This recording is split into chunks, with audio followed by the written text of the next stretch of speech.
Good evening, everyone, and welcome to TriVersity Talk. I am Stephen Bloomer-Teague. And I am Wendy Stewart Kaplan. Good evening. How are you, Stephen? Oh, I'm doing pretty well. Keeping myself busy, got a new job. I know, you got a lot going on. Yeah. You're a working guy, yeah. I'm a working girl. You're making me want to sing that song for that movie, Working Girl, but I will hold back. What's new and up and coming with TriVersity that we'd like to share with everybody? So, we're going to be gearing right into, this topic, but of course, the most pressing upcoming event is our Transgender Day of Remembrance candlelight vigil on Saturday, November 20th, which is the actual Transgender Day of Remembrance. And that's going to take place at 6 o'clock. We're going to convene at Milford United Methodist. Why am I struggling today? At 5:45. The vigil will begin at 6 and will end when it ends, but we imagine it will end around 6:30. And Stephen, what offhand the exact location for United Methodist? Milford United Methodist is located at 206 East Ann Street. Perfect. In Milford. The other side of the tracks from the center, if you know where the center is, and it's on Ann Street. So From there, it's tough to miss. Great. And as you said, it's the perfect lead-in for tonight's show. The people that we have coming on tonight are going to share not only valuable experiences with you, but a lot of information.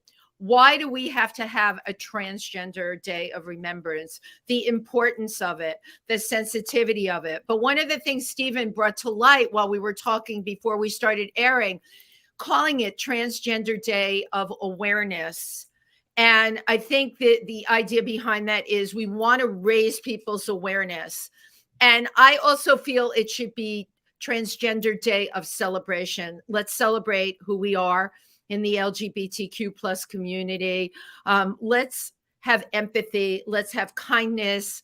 Let's embrace each other. We're all in this together. So let me bring on our fabulous panel for tonight's special show. All righty. Well, first we'll bring on Simone, who is like Cher these days, I'm guessing. Welcome, Simone.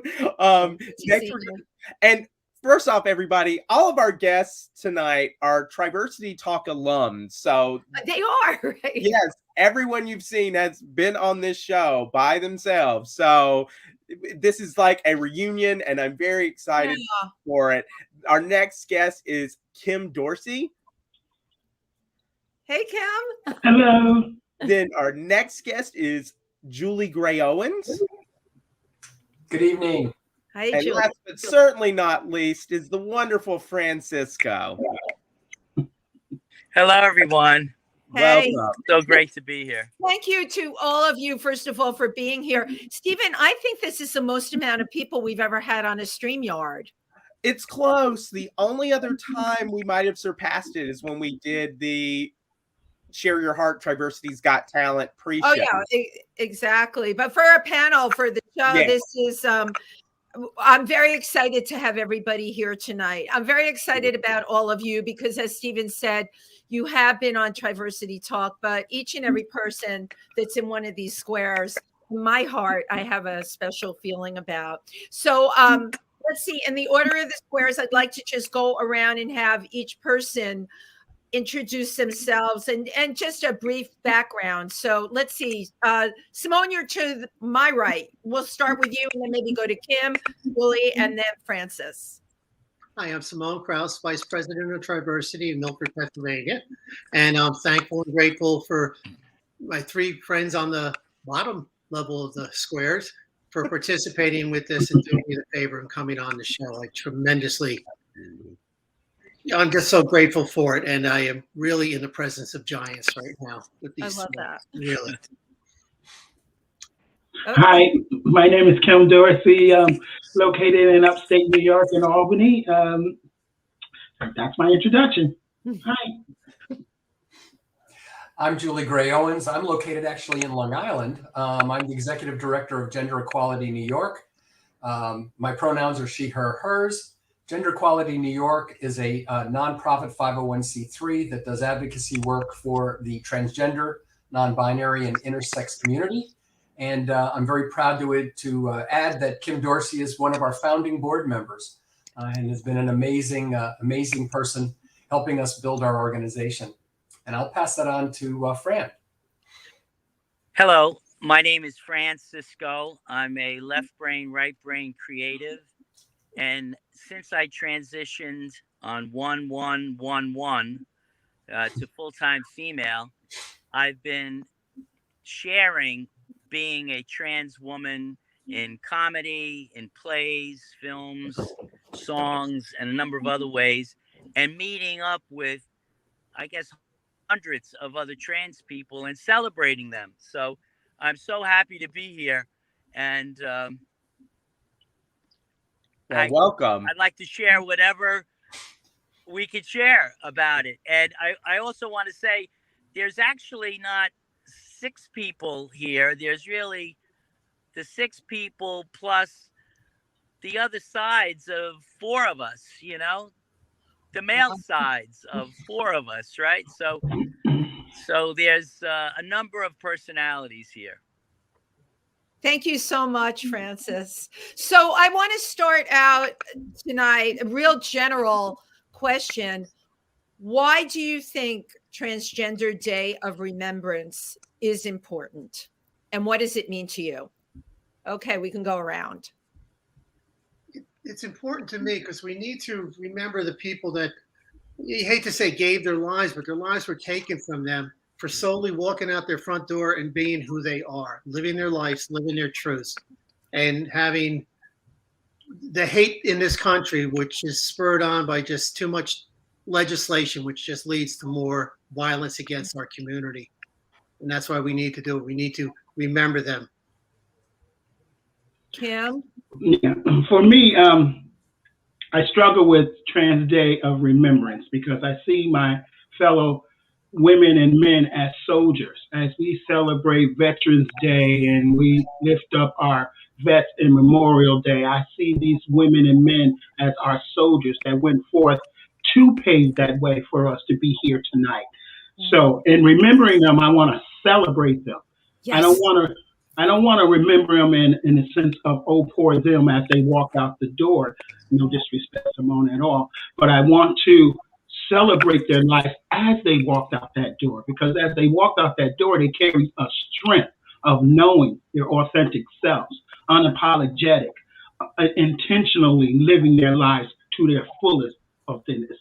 So that's why I see that as a celebration, not so much as a remembrance, because as Francisco said, we traveled this journey carrying the burdens and the past of ourselves. So we have to celebrate all of the encompassment of who we are. So it's a celebration. Juli? Well, I hate to be a negative voice here. We want all voices here. Oh, I love you. Panel. That's what you want to panel. I always love to do it. Usually I like being the last person though, not the second. I guess it's fine to have a day that points out the needs of the transgender and non-binary community, the community I like to call the gender expansive community. Right. That said, it's a heck of a way to do it, having to have a memorial talk about violence against community members and how they've been murdered by hate crimes. One of the biggest issues that I have is that in many of the memorials that we're going to have in the next few days, it's always been, and I have to be honest with you, when I first started working on Days of Remembrance back in 2005, so it's been a while now, and we were driven to make sure that everybody knew all the grisly details, to like wake up the cisgender community and make them aware of this horrible situation, and they would get behind us and support us. And that's not what's happened. Right. What's really happened is that every time we go into a memorial like this and we announce all the grisly details of these violent crimes, what ends up happening is two things. Number one, we trigger most of our community, who is usually the majority of the audience. They don't need to be told about the potential violence that's out there.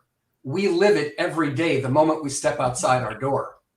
So, this reminder of violence against us is something that we live with all the time. So really having a memorial and kind of throwing it up in our face really isn't, I don't think, very helpful.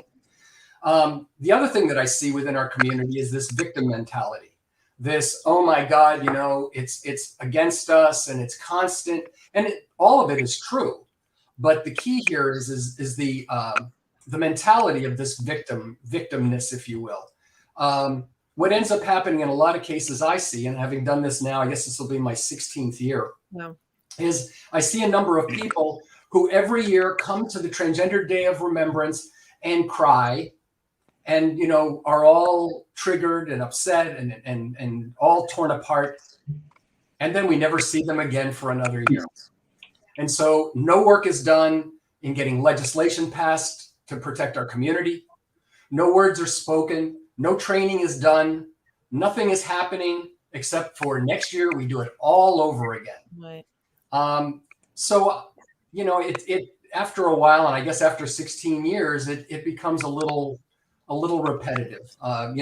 Been there, done that, that type of thing.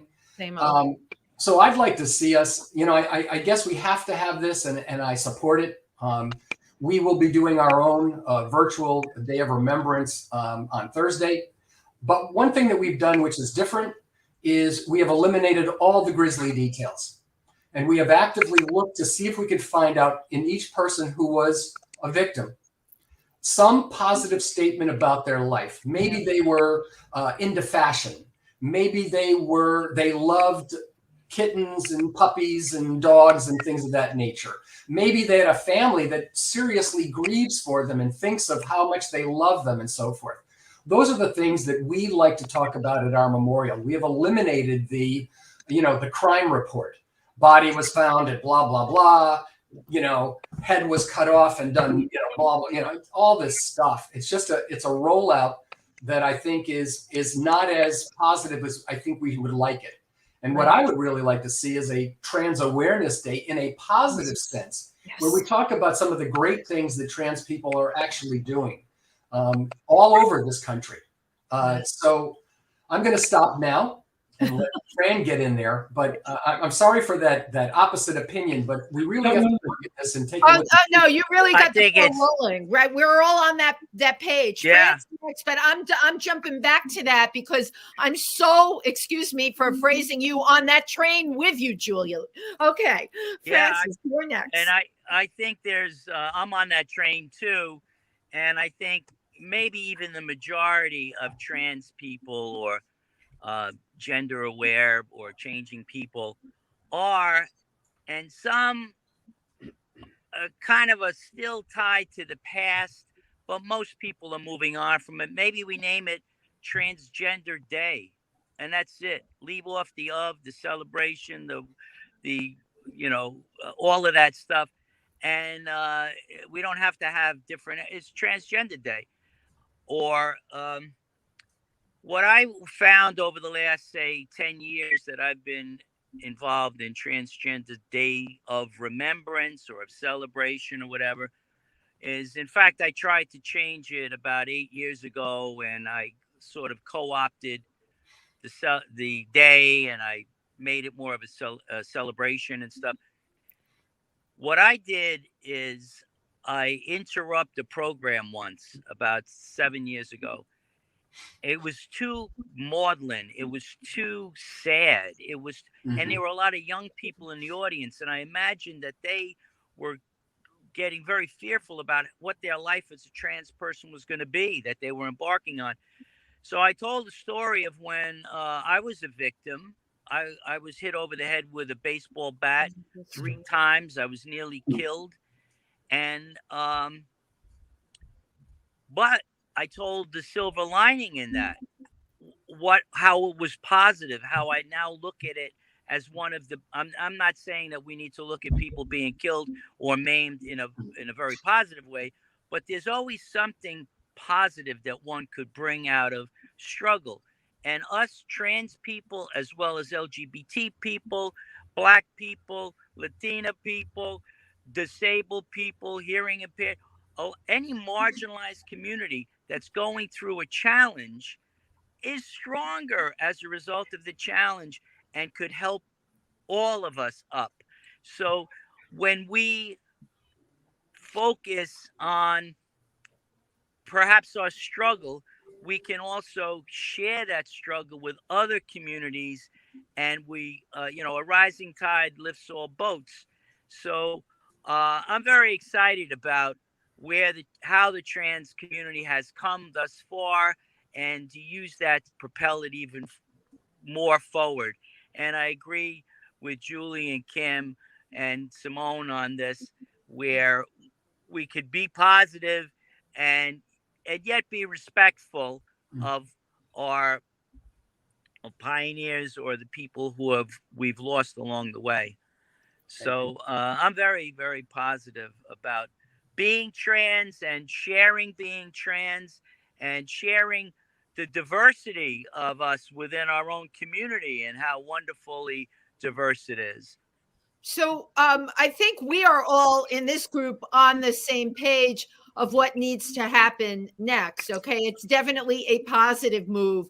It's not dwelling on all the bad stuff, but within our letters, right? The LGBTQ.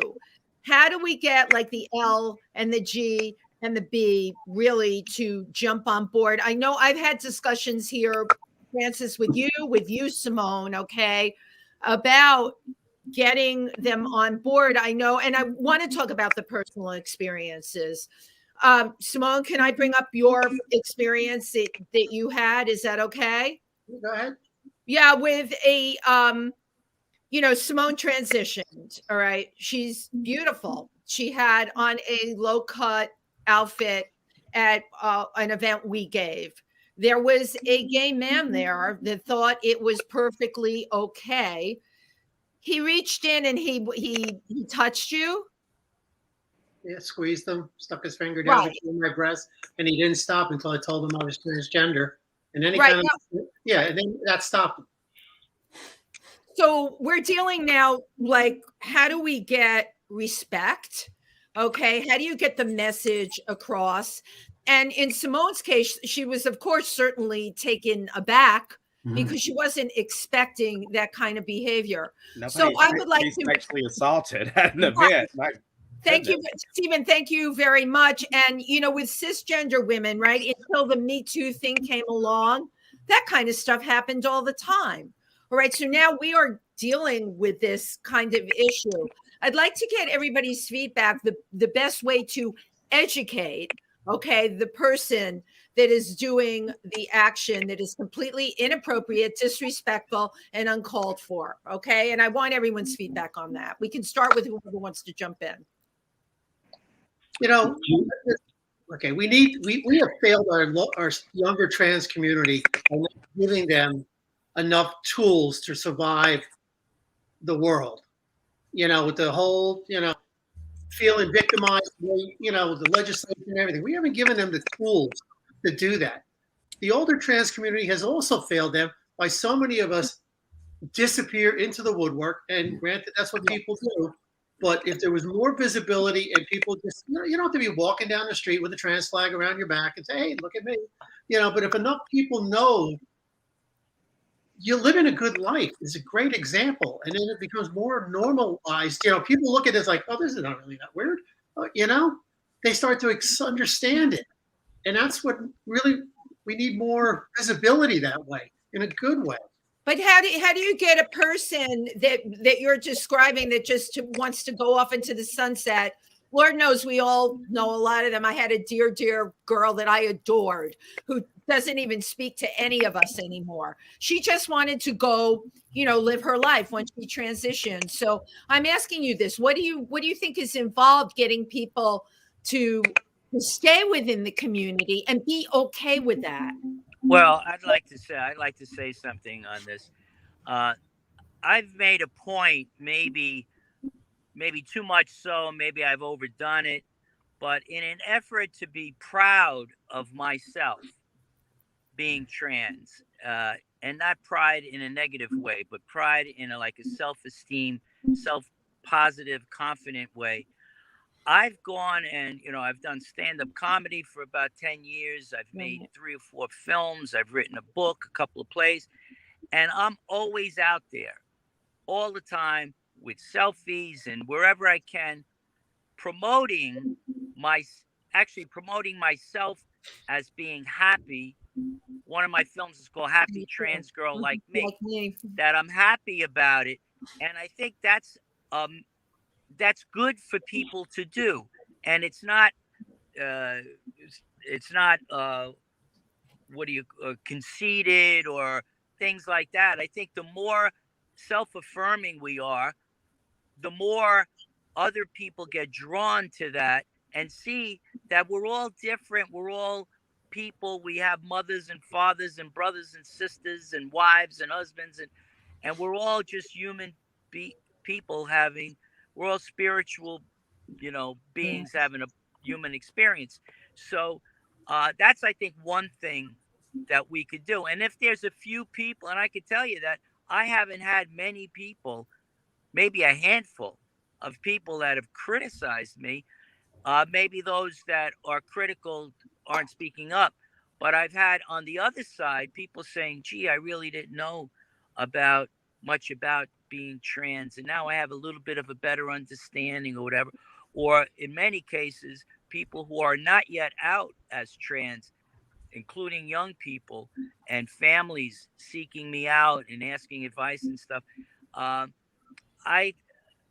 I think that's the main thing to do, is just be more out if you want to be. I mean, some people want to, be private and escape and stuff and not.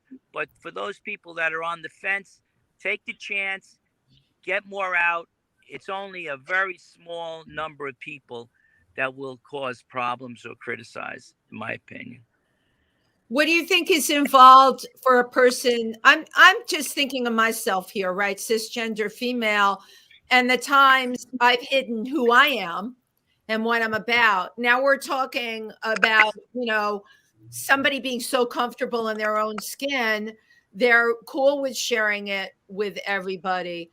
Juli and Kim, I'd like to hear from you all on this as well. Fran and I are both performers. When you're a performer, you're used to being judged. You do stand up, you can be heckled, you can have people yell, get off the stage, okay? You grow a very tough skin. What do you think is involved if we as a community are going to give support to get someone to feel comfortable in their own skin? Juli? Okay, I was going to say you first, but I'm happy to jump. I think there's a couple of points that have to be made. Wendy, when you started the question, it almost seemed like you were going in the direction of, well, how does the trans community communicate and get the LGBT community, sort of in support? I do. How do we get them on board? Like Simone and I talk about this all the time. There's just so much discourse in the community. What do we do? What's the point of communication? Well, I'm going to, again, throw a little bit of a curve here. The reality is that LGBT people are simply cisgender people.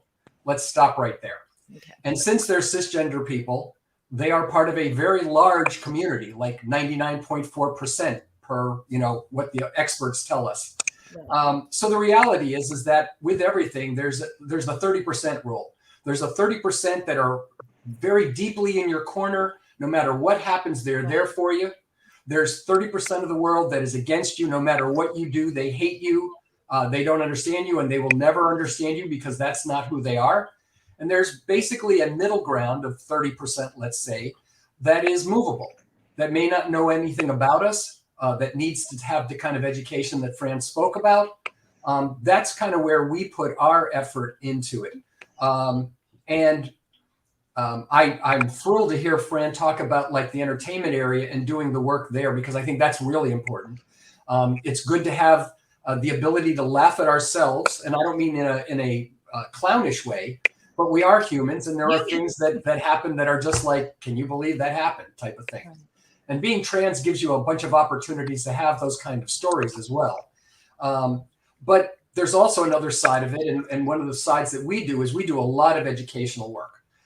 Just to give you an example, tomorrow morning, I'm giving a whole, basically a gender 101 to Malloy College nurses. So that's in the morning. But in the afternoon, I'm driving over to the Nassau County Police Academy and taking police recruits and training them, giving them almost exactly the same training that I'm giving the nurses, but just giving them information to understand who we are. Now, are we going to get everybody? I don't think so. But I certainly want to talk about that movable 30-some% that we can make a difference on. And I think that's what's really, really important. So I'm going to stop and let Kim jump in. Okay. I stayed silent because we unpacked so many different things in that one sentence. Let me back up to answer Wendy's first initial question. L, G, and B, get on back, move on back, because we all know the T started this whole spectrum of movement. And then if we were going to honor the spectrums and the acronyms within that spectrum, then that would be the first thing, because, you know, we all know that to support someone, you support them from behind, pushing them forward. You don't stand in their way and say, oh, we support the trans community, but, you know, with gays, give me my marriage rights. With lesbians, oh, I'm not them. You know, so there was always some reasons to push us to the back. But if they were really supportive of us, then they would have said, hey, they started it all. They the ones who took the initiative to stand out and be their authentic self. So let's put them up front. So that's our first wrong, I'm going to call it, just for a choice of words. And then to Simone's suggestion, as a community, we first have to change our narrative. One, we have to be able to speak our own story. Stop letting other people tell our narrative, tell our story. We have to be able to stand and know that our stories of trans experience is individually different. Because I don't want anyone to walk away from this hour thinking trans is like African American or like woman. It's, you know, because it's not. Mm-hmm. And if we keep having these kind of conversations, then that's where we really start doing our younger trans community a disservice. Because we have to give them that empowerment of knowledge from Simone's life, from Fran's life, from Juli's life, because we are the ones who walk that trench. We know what it feels like to walk in that trans experience. So, one, we're not going to make it all glorified and glamorous and makeup and wigs. And no, we're not going to beat you over the head with you better not come out your house because you might get beat up going to the bus stop. But somewhere in between those two, we have to empower our community to know that we matter, we valued, we're human. So to have to always explain who we are as trans, it kind of does a disservice to our humanity as human beings. Because I don't think there's not one person in this world that walks out into the world and starts explaining themselves from one breath. So why you burden us with that? And why you burden us with that just so you can feel comfortable with what you're viewing? Right. Because Simone, Fran, Juli, and me, we walk out our doors, we're confident in the skin we in. So in order for us to build our community up, that's where we start. We start with each one teaching one, you know, and my grandfather used to tell me to wait for the world to catch up to me. And it ain't about what they call you, is what you answer to. These are the blueprints that we have to put in our young children. Not that it's okay to look like Cardi B and Beyonce and hopefully someone will, you know, say you're passable. No. Right. And because, go on, Fran, I'm sorry. And no, you're bringing up, I think, some excellent points. And often, especially us on the call, we're trans females, you know, but there's a huge number of trans males. And then even more so now, I'm saying almost most younger people, say under 20, are now having a gender experience that's more like gender conforming. You know, the trans experience for a 15-year-old, even a trans female experience for her, is more like a gender neutral almost than it is as much of a trans female, say, like in my case, cross-dressing and, you know, identifying as female as possible. You know, there's more of a middle ground going on with a lot of the young people. So when when we're called on to explain ourselves or describe the situation, we have to have deference. And I'm sure Juli sees this a lot in her organization. You know, there's a wide spectrum. And I think what happens is that the gay, lesbian, and bisexual experience is not as varied as the trans. You know, that's maybe too harsh to say something like that, but No. I don't think it's as varied, and it's not as. And let's face it, it is more confusing because in our community alone, if you just take the statistics, more, say, older Black females have a sexuality that's different, you know, than younger white trans females. Do you know what I mean? Like, you mean the experience? The experience is different. Yeah, the experience is more. For example, what do you want to say? I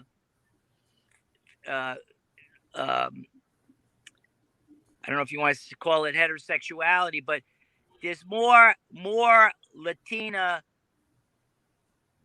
young trans females are interested in men or boys or males from a sexual standpoint, much more than white or Asian females, older white females. So whatever the numbers turn out to be, there's that very, very different experience. So when we're relating our experiences or the experience of trans, we have to be aware of all these different ways that people approach it. And I think that, as Wendy first started with the gay, lesbian, and bisexuals, I think and understandably, they could get confused with that because they're not able to compartmentalize it as much as they can, you know? I want to speak to something that happened to me at a party the other day, because I think it's very much in line with this conversation, and I honestly didn't even know how to handle it because the battling letters.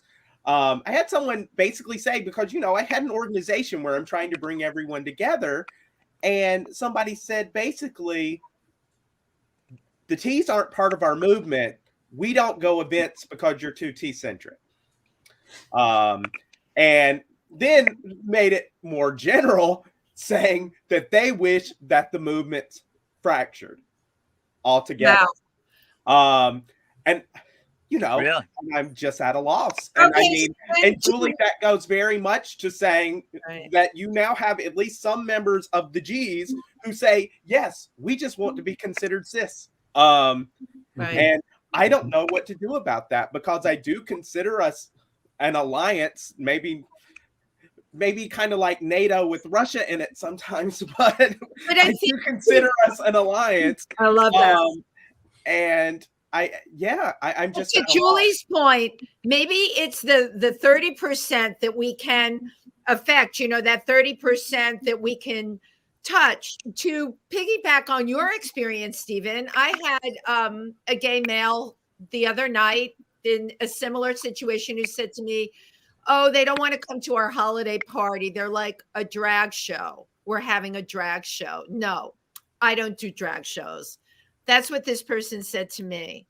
It's a holiday party. You know what I'm saying? I was very, very put off by that. But I'll throw this out there. I mean, or can we even get those kinds of people with that mindset? It's very polarizing. Do we want them? Right. That's the thing. I mean, what do we do? Right. Well, go on. Go on. Simone, go for it. I mean, we're all LGBT, and there's strength in numbers. And if we can't get that through all of our heads, regardless of how we feel of each other, you're dumber than dirt. Okay, so we really need to stand together, even though we might not agree with each other. We need to stand together. But then again, the T's don't get any support. You look at any of those trans protests going down in Texas with all the legislation and whatnot, and you don't see one L, G, or B group there protesting in support of the trans people. You see allies. That's who supports us most of the time.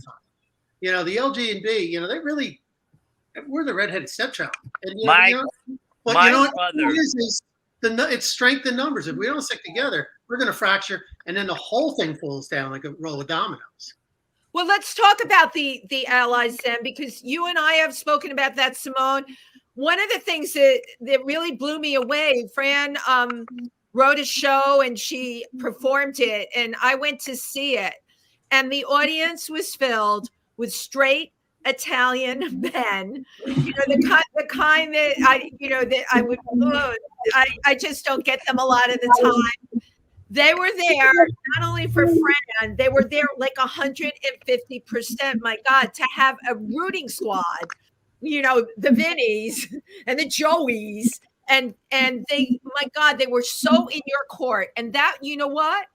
My little prejudice mind, when I saw them there, I was like, oh, why are they here at this play? And then I saw, my God, they're your friends. They've got your back. God bless. And Simone, you've said the same thing. I think part of it is that we are all guilty of bifurcating, compartmentalizing groups of people. My brother, for example, who was gay, who I didn't even know was gay until he was about 35, was so against my being trans. I mean, it was like really crazy. But what you're saying, Wendy, about those, I think it's a testament to those people being open to grow. Yeah, and totally. Sometimes the trans community and gay community, in our differences, we're not as universal as we should be. And we think, as I thought that the, say, flaming heterosexuals will never, appreciate my being trans. Well, I was wrong about that. Because as soon as I really shared myself with them, they were okay with me being trans, and they focused on other things that were similar. So all of us have, I agree with Simone's point, is that we shouldn't fracture. We should try to keep the LGBTQ together, but not at the same time shunning the rest of the world, the mainstream, because it's through the mainstream that we could see more of our commonality with them. And almost the being trans and being gay or lesbian or whatever is less important as being honest and truthful with its ethics and integrity and all of that. So those are the things, and love, and those are the things that bind us together. And and we'll get more allies that way. So the better we are at being good people, the more people will appreciate us all, and the less justification or explanation we need to do about our own type of person that we are. Well, I'd like to throw something in though. The reality is that for the most part, services for our community are part of the LGBT, and in many cases around New York State, for example, LGBT centers only recently have really done any kind of outreach or services to the community. Now, that's not everybody, and that's not every single LGBT center, but a significant number, okay, a significant number. And one of the reasons why, when we put our organization together, we specifically spoke about representing and advocating for transgender, non-binary, and intersex people, is because those are the communities that are being shunned. Those are the communities that need legislation. Those are the communities that need protection. So it's great to sit around the campfire and, do a kumbaya type moments, right? But the reality is our community needs services. They need legislations. They need protection. I mean, there's things we need to do. And for many years, I saw our community waiting for the LGBT leaders to take us to the promised land. And here in New York State, when the statewide LGBT advocacy organization closed up before we had our civil rights, to me that was a warning shot that was like, we can no longer wait for someone else to lead us. We need to do it ourselves. And I was blessed to have had a number of connections with activists around the state, Kim being one of them, but a whole bunch of other people, specifically Ari Moore out in Western New York, Kelly Metzger up in North Country. And we started doing the work together to figure out, how do we do these things? How do we go after legislation? How do we move forward? I'd like to say something about this, Julie. Sure. Because with the Episcopal Actors Guild, I'm on the DEI committee, Diversity, Equity, and Inclusion. And I've only recently, really, in the last 2-3 years, gotten very involved in social change and social justice from a DEI standpoint. But my sense of it is so far that we in the LGBTQ community would be better off rebranding ourselves along with so many other marginalized, differentiated, prejudiced people who have been discriminated against, people under a DEI banner, and we would have more political clout in this country if we were able to raise everyone up. But right now it's all fractured, and then it gets fractured within, as we was talking about with trans and gays and stuff. But if we included in everyone, we would find that we could marshal in more resources if we had a larger group, which we do have.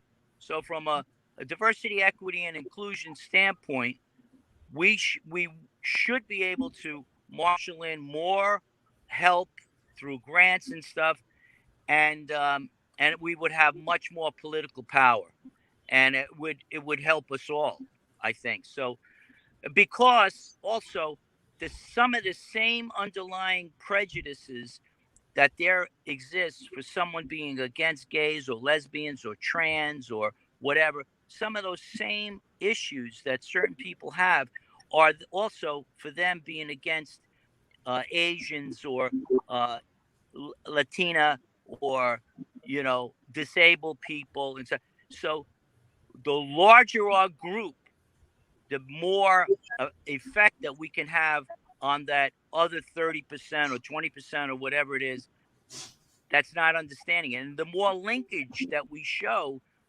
among all these individual communities, and the more alike everyone is, I think the better off it would be for us all. So that's where I'm trying to put my time, is on the DEI side of things. I'm gonna. Did you want to jump in real quick? I did, and there's so much that I wanted to piggyback on each time everyone spoke. Right, go for it.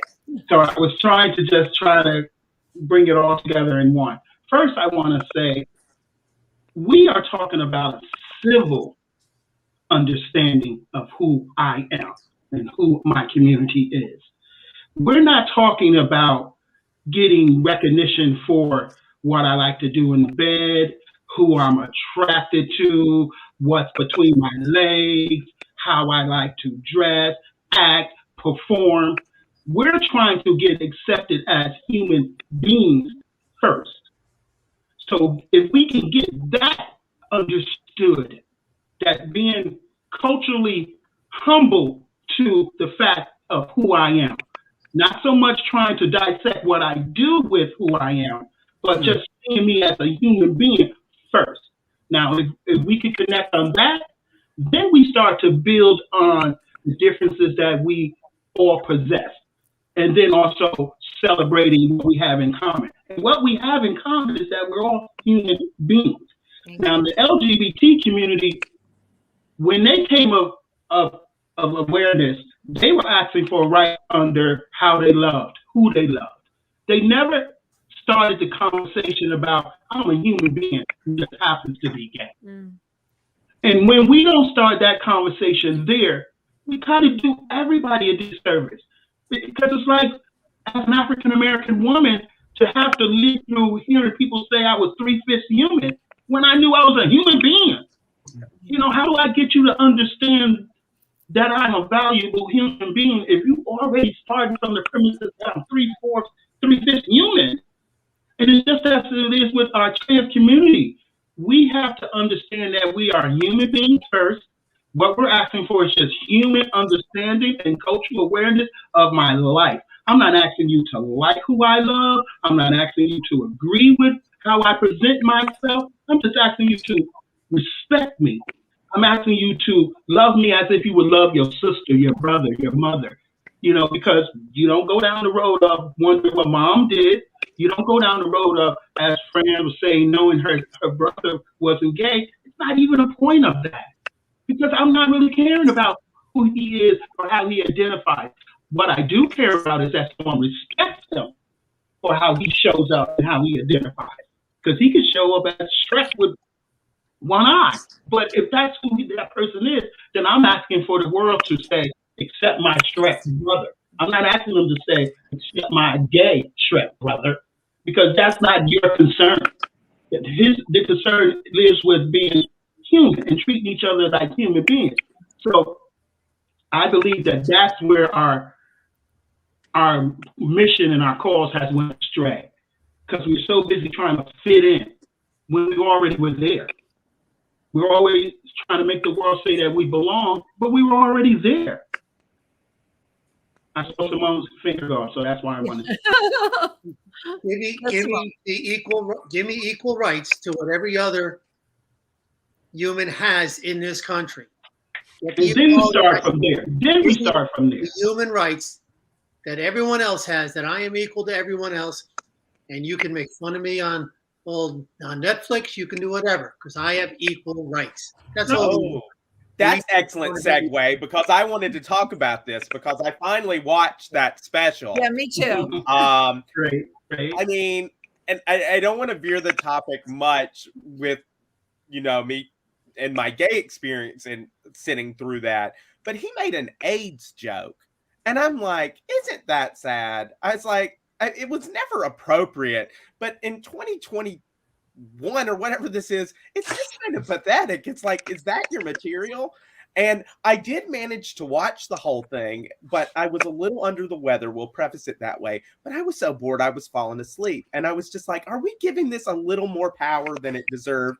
And if y'all don't know what we're talking about the Dave Chapelle comedy special. Netflix, Dave Chapelle Netflix. On Netflix. The thing is, Stephen, I watched it because I've heard pros and cons. I've heard people say it's not that bad. So I wanted to see it for myself. I'm going to tell you why I think it's horrifying. We got enough of a shit show going on out there. When someone like Dave Chapelle has to get up there and make really derogatory statements, it's not funny. Okay, it's just not funny. It's like Andrew Dice Clay was a very controversial comedian, but he was a comedian in Don Rickles in a different time. Here's what I feel. I feel in this time, you don't go around saying that stuff. You just don't. It's just, I feel he crossed a line, and I was highly offended by it. And I have a lot of friends that watched it that quote unquote didn't think it was that bad. I thought it was that bad. That's just my piece. I give the floor to everybody else. I mean, he used the term transgenders. I mean, that was the first reference that he made. And I'm like, you want to go into his turf line of reasoning, that's one thing, but it was just this complete disrespect to the community. If somebody who has been supposedly under attack as much as he has been, he should know at least some basic terminology here. Right. Yes, but Kim. that speaks just to what I was saying. Yeah. If we have a community that already has bad information, how we keep punishing people for reverberating that bad information? That's how I felt. So when do we? I mean, we are, our community alone call each other transgenders, and I thought to myself, really? I didn't think the doctor pulled me out and said, "Here comes a transgender." So why are we still using that? First of all, so I hear my grandfather in my head saying to me, "It ain't about what they call you, what you're gonna answer to." So I'm gonna let Dave Chapelle say his piece because that's what we are as human beings and Americans. We are entitled to. Now, whether or not if it was crafty and funny and no, but it speaks to just like when President Trump made fun of the handicapped person. I see it as poor person who made the joke who's not educated. I'm not going to take on the crazy joke you just threw at me. I'm going to look at you very sadly like, oh, you are so not educated and you're just not, you got to catch up. So again, I didn't get offended to it. There were some jokes that I thought, okay, he didn't need to go there. He didn't have to go there. But there, as Fran said earlier, do we decide to laugh at ourselves? Or do we decide to shuck off stuff that don't apply? Okay, Kim, I was really highly offended by the words he used and the way he used them. Now, okay, talk about laughing at oneself, right? Jay McBride is a transgender comedian. Her stuff is just brilliant, funny, going into a bar and meeting a straight guy or whatever. Oh my, I love her. And the reason we love her, it's not offensive. She's talking about a human experience, and you end up siding with her every time. And the person she's talking about, of course, looks like the biggest ass in the world. I feel what people like Dave Chapelle are doing, that there is that percentage out there, the haters. All right. And I feel that it really ignites them.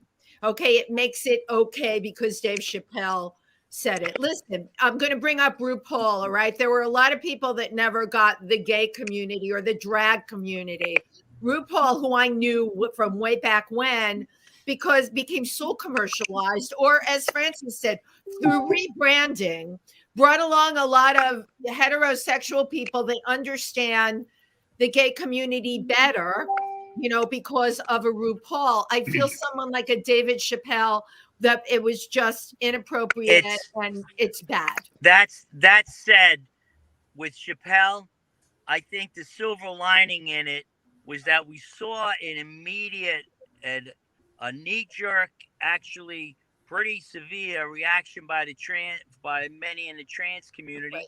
We saw a reaction by people in the mainstream community. There was a really thorough discussion. Right. I mean, there was even talk and wow, that was pretty amazing. So the awareness of trans was heightened by it. There was much more discussion back and forth. And I'm almost, and I would say that there isn't a comedian that's going to ride on his coattails. They're just going to avoid that because he got a lot of flack for that. And people are going to be a little more careful. So it's almost better that it happened than not happened. Sort of like in the Trump era, we all thought that, LGBT rights before Trump were proliferating and were great and everything. And then we got a wake-up call from, when Trump was elected. So anyway, it's okay. Whatever happened. And Wendy, I think he was offensive and stuff, but on balance, the whole thing. It was unbalanced, right? Simone, what did you? Yeah, Simone. Okay. The thing I take from it, the thing with connecting with the Turks and whatnot, it only gave ammunition to the haters. which That's I, how you we know, felt. I mean, usually with humor like he did, if it got to the end of the joke and like, oh, silly me, look at the lesson I learned, then you can laugh at that. But when it becomes really kind of mean, you It know, was mean. it's not good. It just gave ammunition to the haters. The one thing I did like, though, and even though it was making fun of the gay community, when he talked about, I want them Stonewall gays, you know, and that really resonated with me. You know, all of Right. us, we need to be tougher like that. We need not to, like, you know, we need to be out there protesting or whatnot. That's what we need to be. We need to be strong like our, you know, our history showed us. And that's what he meant by that. That's what he meant by that. The fact that Stonewall was unapologetic, in your face, intentional, whether you liked it or not. And let's be clear, it wasn't even necessarily Stonewall gays that made Stonewall what it was. It was trans women. Trans, Not gays. It wasn't gays at all. It was trans. Yeah. Exactly. That's what. Yeah. Right. That's all What is a Stonewall gay? But that again, that speaks to just again how our society wants to label it. They want to always give the glory or the praise to someone who's already hitched their wagon. Right. You know, gays has already got, you know, marriage equality, so they hitched the wagon. And yes, now they are perceived as cisgender. So who else is next is to the attack? I used to always say back in the day, what will our conversation be when the beast starts to rally? Well, I'm taking, in these closing moments, I want to get this in that I think the trans movement is solid, it's growing, and it is hot. And I sense that being a trans person is being, like the Native Americans used to say, a two-spirited person. And we have a lot to say and a lot to share and a lot to love. So I'm taking, in this Transgender Day of Remembrance, I'm really very positive about the whole thing and about where we're going. Okay, let's go around and get everybody's feelings about it. I want to hear Julie's feelings on it. Oh, darn, here we go again. Here you go, Julie, you're in the hot seat. I actually agree with Fran in the respect that things are getting better. That doesn't mean we can rest. That doesn't mean that the work is done. But it certainly helps to have, you know, even the Chapelle situation brought it up. And there were allies that were extremely upset about it and spoke out about it. So the more that we get allies to help us, we need that power, that political power of a size of community of people. So that's why it's always good to keep working on that 30% that I talk about, that movable 30% that we want to try to build, that we want to try to enlist in the work that we have to do. So I'm very positive about that. I'm very positive about the younger generation who doesn't carry the same stigma that we did. I recently put together a whole presentation on trans elders. And, you know, we're all carrying a lot of garbage from the 50s and the 60s. You know, and again, this is, you know, 2020, 2021, 2022, but we're still carrying all the garbage that we were forced to learn or that was shoved down our throats, you know, in the past years. So really, to me, the real key is if you have the ability to help, roll up your sleeves, let's get some work done. If you are not able to do that, we understand. We support you, but look to help in some way, whether it's sending a couple dollars, whether it's, you know, making sure that you correct people with pronouns, whatever it happens to be, those things can help. So yes, I think things are getting better, but there's still a lot of work to be done. Yeah. Well, help humanize the community. Right. Absolutely. And we've been around since 1966 on the radar. We've been around since the beginning of time. Well, everyone, thank you. Thank you so much for joining us tonight. This has been wonderful. I was about to ask if we could stop the recording and then restart because I want to keep going. But I guess we should close and say goodnight. And thank you, everyone. And please stop by on Saturday if you're around in Milford for our candlelight vigil.